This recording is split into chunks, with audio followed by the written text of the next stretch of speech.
Welcome to the arena, where sometimes the hardest part is showing up. My name is Linda McLaughlin. Thank you for being here. At the beginning of 2020, I set a challenge for myself to try each month a different kind of high intensity or contact workout. I had gone back to boxing, I was just trying wall climbing, and in reintroducing myself to CrossFit, I met Denise Magnini at her gym, CrossFit Opus. The vibe in the gym reflected her, and I was hooked. I was interested in reconnecting with Denise to talk about how her training as a multi-sport athlete has helped her through these times and all times. Thank you for listening. This is episode 13. I think this is the year of having to make new plans. Yeah, or just not plan. That too. Fuck planning.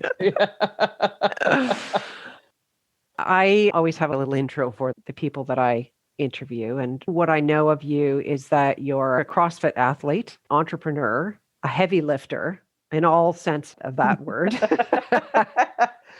a great believer in personal courage, an incredibly positive force for people who are wanting to create change in their life.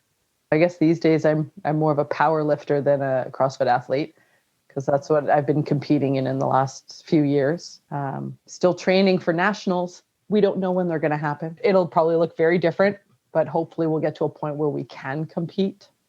It's hard for all athletes right now with that, because usually our goals and what keeps us motivated is that carrot, the next competition, the next meet. Everything's based on building towards that moment, and the moments just keep getting pushed out.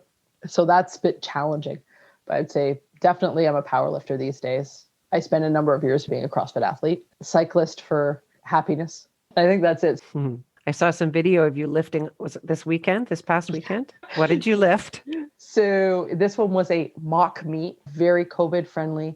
There was 3 of us lifting. It was interesting lifting with the mask on. It's not like doing cardio with it on. It's almost a distraction. So you have to find a way to block that out. My squat final lift was 117.5 kilos. So that for me was a meet PR. I've been working to get back to that. Nice. That's the most I've ever squatted. And it's been a while since I've been that strong. So I've been working to get back to it. My bench, I hit 72.5 kilos. So that, again, matches my all-time best and is a meet PR. So hitting numbers in a meet versus hitting them when you're training can be very different, especially because you're maxing out on squat, then you max out on bench, and then you go max out on deadlift. There's not a lot of recovery time. Deadlift, I hit 127.5 kilo. Wow. So yeah, it was all around a really great day. Basically, when you add up those 3 totals, it was a 700-pound day for me. I'm like, yes, I broke 700. So yeah. Nice. Congratulations. Thank you. I can only imagine how hard you worked for that. Thank you. Sport has always been my freedom, my outlet, but also my expression, if that makes sense. Because the first sport I really got involved in heavily as an adult was rock climbing. And I did start competing in that. Half the time it scared the crap out of me. But it was also really empowering, because every climb you're facing a new challenge. It helped me, I think, be a lot more courageous with trying new things and seeing that there are solutions, because that's really the thing with rock climbing. You have to solve the problem. How do I get from here to here to here, right? And life is full of all of those little problems or challenges or issues, whatever it is for you, and seeing the solution, because most of the time it's not obvious, right? And sometimes that means you try and fall, and then yes, you hit it. Where did this competitive streak come from, and this athleticism? Is that a family trait? Well, definitely the athleticism, it comes from my dad. So my dad was an athlete. He was a pretty high-level hockey player. He was also a competitive sailor. So he sailed for Canada in the Worlds, raced albacores. So I grew up being introduced to a lot of sports, obviously hockey. Although when I was young, I didn't play hockey. I grew up in a small town. There were no girls' teams, but it was always street hockey. Soccer, I was introduced to gymnastics very young. I was in pre-competitive for a number of years and a lot of hours doing that. A little bit of the competitiveness definitely comes from my dad. As a family, my dad would always introduce new sports. He introduced us to downhill skiing when we were quite young, and that became a family thing. My mom was a good sport. So she doesn't herself have that athleticism, although my uncle, her older brother, football, and he's handball, competitive handball right up to his 70s. So I guess there's a bit on both sides, really. For some people, it's about the competition, right? It's that drive and it's that adrenaline that you get. But for other people, it's just a part of life. And I need to constantly be learning, constantly be bettering myself. Or is it all of the above? I think for me, it's more about personal challenges, more so than the competition itself. For a long time, especially when I was younger, I would suffer from a debilitating anxiety when it came to competition. Gymnastics competitions, I would choke so bad. I was so nervous, I would get sick, and everything that I had mastered in practice, I would just flounder. And that was something I struggled with for a long time. A lot of it had to do with being a very quiet, shy kid. I am an introvert. I've learned to be an extroverted introvert. Being in the spotlight was traumatic for me. And that was something that I actually started to use the sports as a means of trying to overcome it. So that was one of the challenges. I've always enjoyed the physical challenge. If anyone ever says, you can't do that, it's an absolute guarantee that I'm going to say, really, watch me. And I've been like that since I was a kid, and I still am.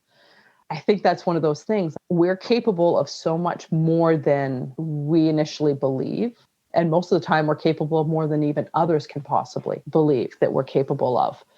And that's where competing at CrossFit started. It was like, okay, let's try this. Let's see what I can do. It wasn't where can I place or any of that. Let's see what I can do. How far can I get? And then same thing with even just doing running around the bay. Can I do it? Okay, great. I did it. Awesome.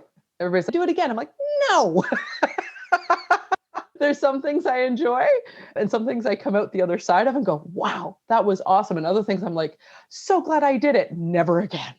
But in that, it's all learning experience. You learn certain things about yourself, what you actually enjoy, what you're willing to suffer for. And that's one thing with athletics. There's always some suffering, especially if you start competing and going to higher levels. There is suffering. And you've got to be okay with being in that dark place where everything hurts. You think you might die, but you know it's going to end soon. And you just have to push through it. I think it's a unique thing. And not everybody's okay with that place, which is why I don't push people to compete. That has to be an individual drive. You don't need to do it.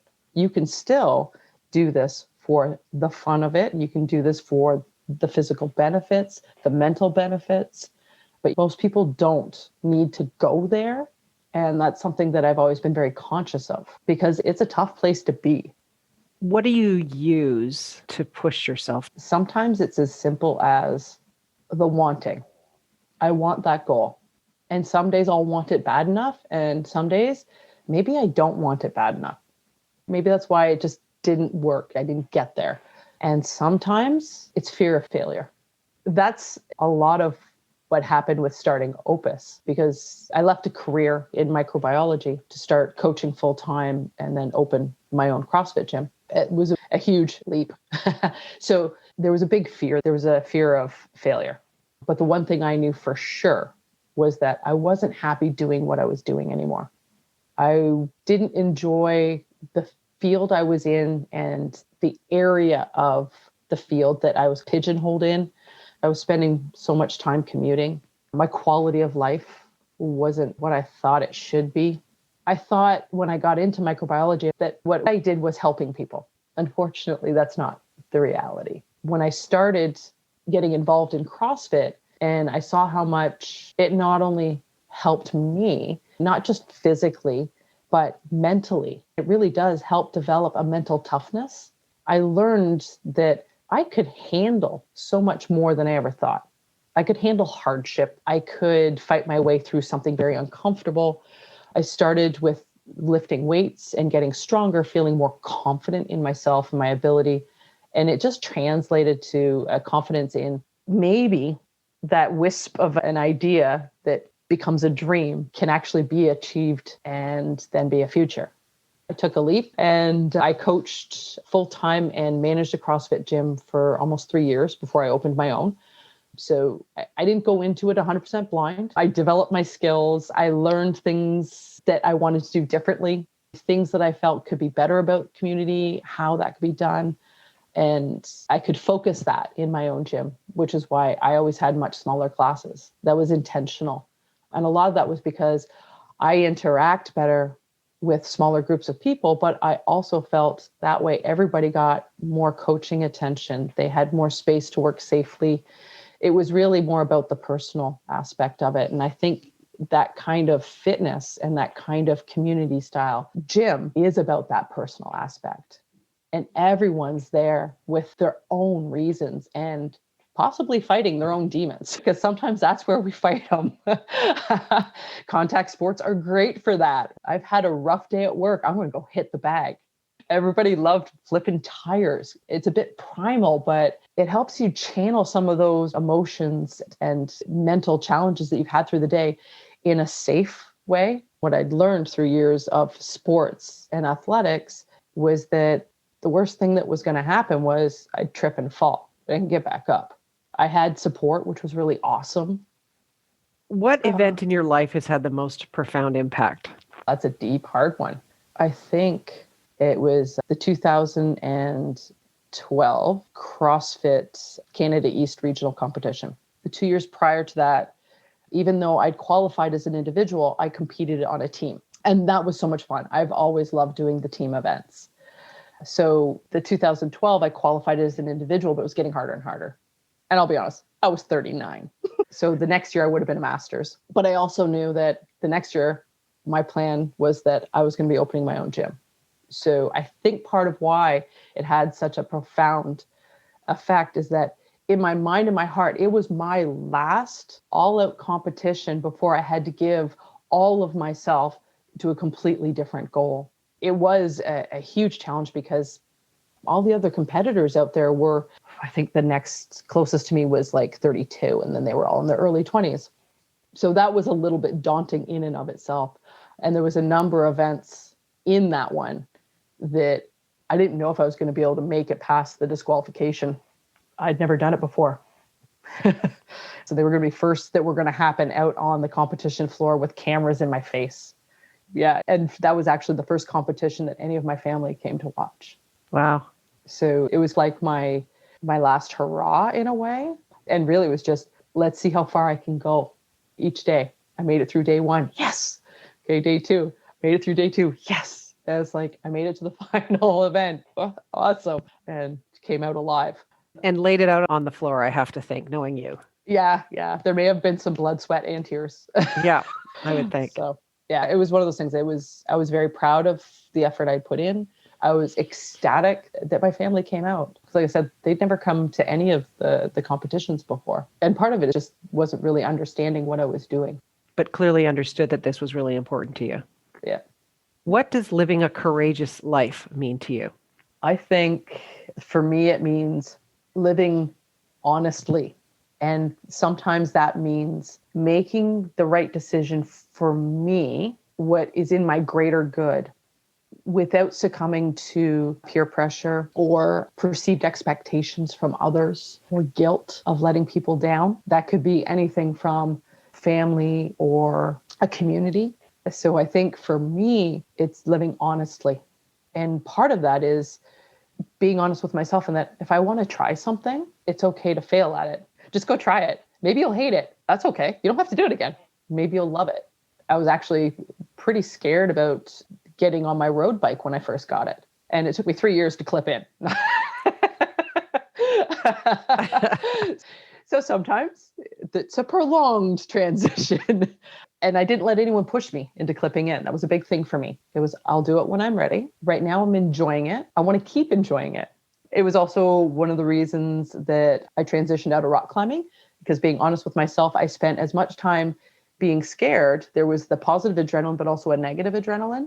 I enjoy the climbing indoors or very easy outdoor, But even outdoors, it would get to a point that there was just a fear factor there that was really hard for me to overcome and put on the brave face and fight through it. But what was happening inside was so unsettling that I had to be honest with myself. And that was, I don't enjoy this as much as I thought I did.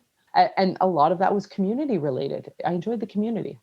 I think that's an interesting distinction between pushing yourself to try, being able to acknowledge, I've tried, I've developed a skill, I've applied myself, I've pushed myself beyond where I thought my limit was. And then on the other side, having that honesty, as you've said, to acknowledge I'm okay with where I got to, and now I can walk away from this because it's not serving me anymore. I think that's a valuable insight with that lens. How do you continue to grow? I'll probably take my sports to different levels with it because I'll try new things. I'm looking forward to getting out the other side of COVID because I would like to try riding on the track. And they can't do any learn to ride on the track or any of that stuff right now. I'd like to try it. I would love to see what it would feel like to ride that track. And to be honest, I'd like to see how fast I could go. How fast could I go?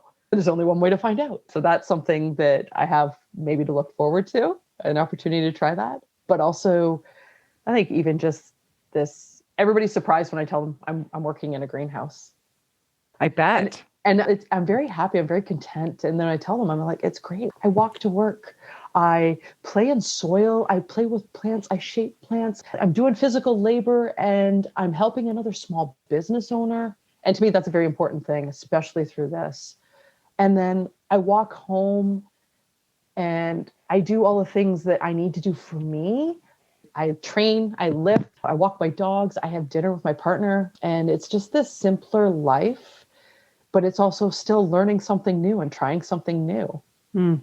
And I think a lot of it is eventually going to direct towards that future that I see getting a little bit less fuzzy, where I'll be out of the city and really considering and doing a lot of research on what we would do for our personal hobby farm, that kind of stuff. But I don't think I'll ever completely let go of coaching to some degree. So I'm still doing some online coaching and personal program development. And that's actually one of the things that I really loved. And this is a way that I get a chance to work one-on-one with people right now. So it could just be through video coaching.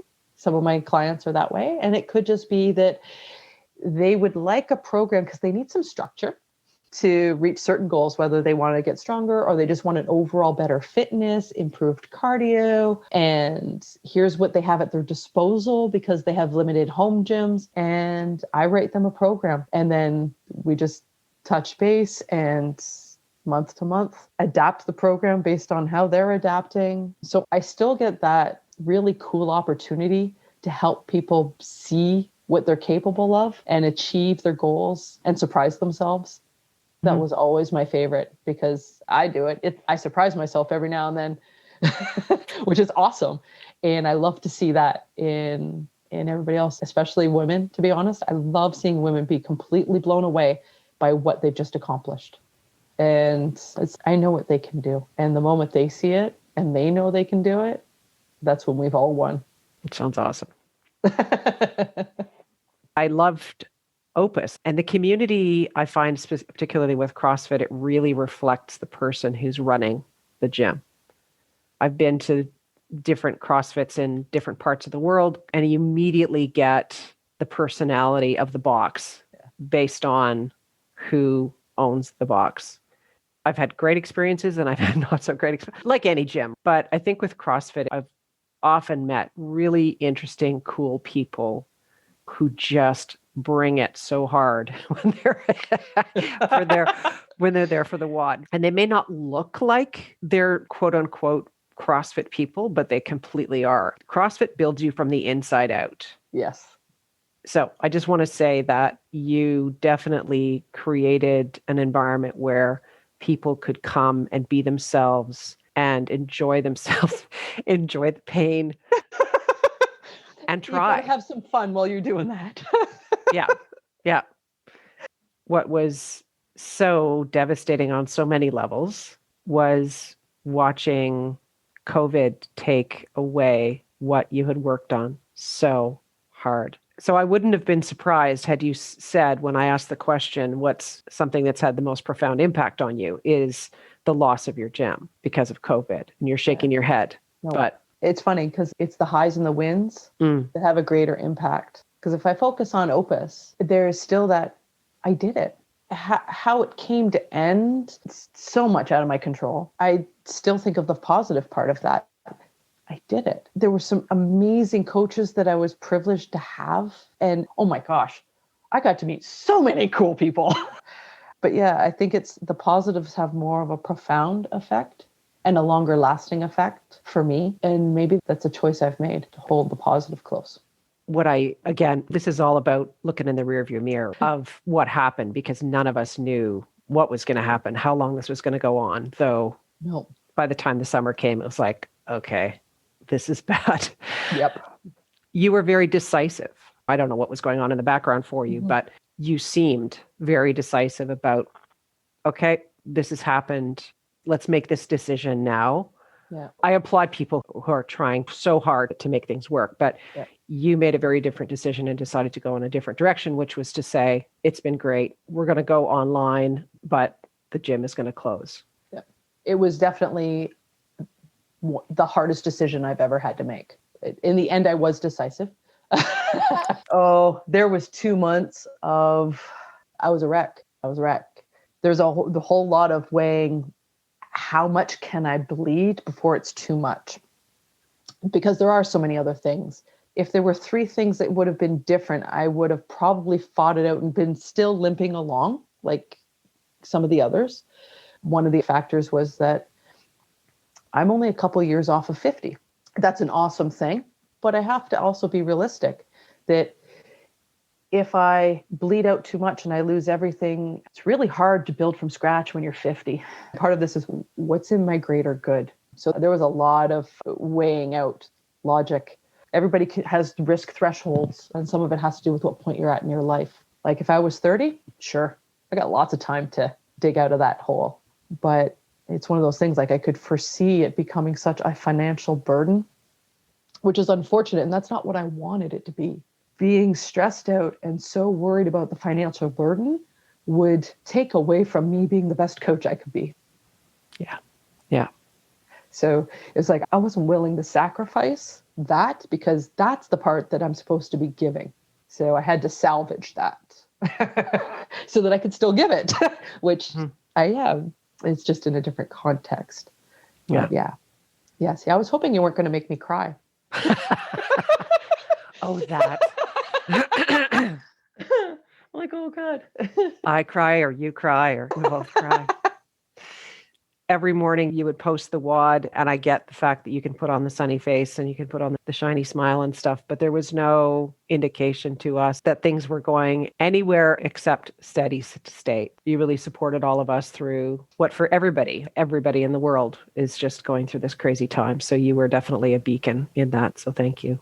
Oh, thank you. What do you think your athletic training, your experiences, how did that help you through those dark days, that uncertainty and all the turmoil that you were going through?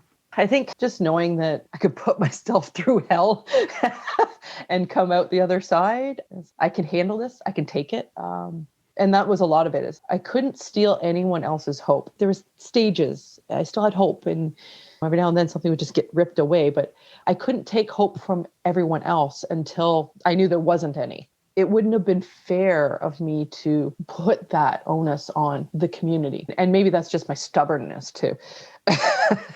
I'd been through hell physically, with my training, with competitions. I'd been through an extremely challenging year previously with the loss of my older brother and some cancer in the family. There were so many things that it was a weird, perfect storm. Like, okay, I can get through this.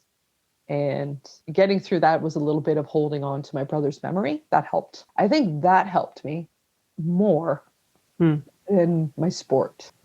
Just thinking what Ben went through, what he had to fight through the last few weeks of his life. this was nothing.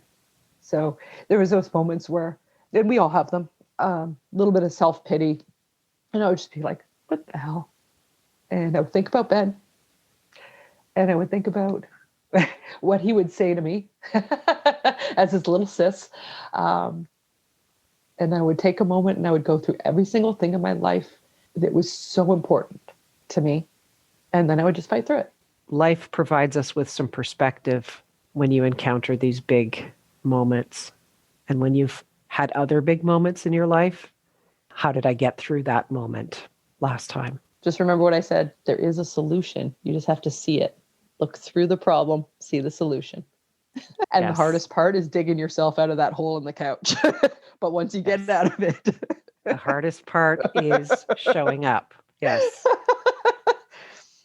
Great to see you. And thank you so much for doing this and for sharing your thoughts. I think there's a lot to be taken from the experiences that you've had. Hearing some words of inspiration at this time is hugely important. Thanks for sharing that. No, you're welcome. Thank you for asking. I was honestly slightly terrified. There you go. Not terrified enough to say no. No. Was it scarier than bouldering or not quite as scary? You know what? Maybe not quite. Maybe Okay, not good. quite as scary. All right. Thank you so much for this. Denise is the real deal. And if you have athletic goals for 2021 and you're looking for a plan, she can help shape a program for you, whether you have a full gym or nothing. I will provide her email in the show notes. Thank you once again for listening. Please subscribe, leave a rating or review wherever you listen to your podcasts. And if you feel someone else might benefit from listening to this podcast, please share it. I look forward to sharing my next guest story of being an ICU and palliative care doctor in Ottawa. He also hosts a podcast called Solving Healthcare, where he's spreading the word about improving the healthcare system and our approach to healthcare in Canada. I can't wait to share this interview with you. His positivity is infectious. Until next time, my name is Linda McLaughlin in The Arena.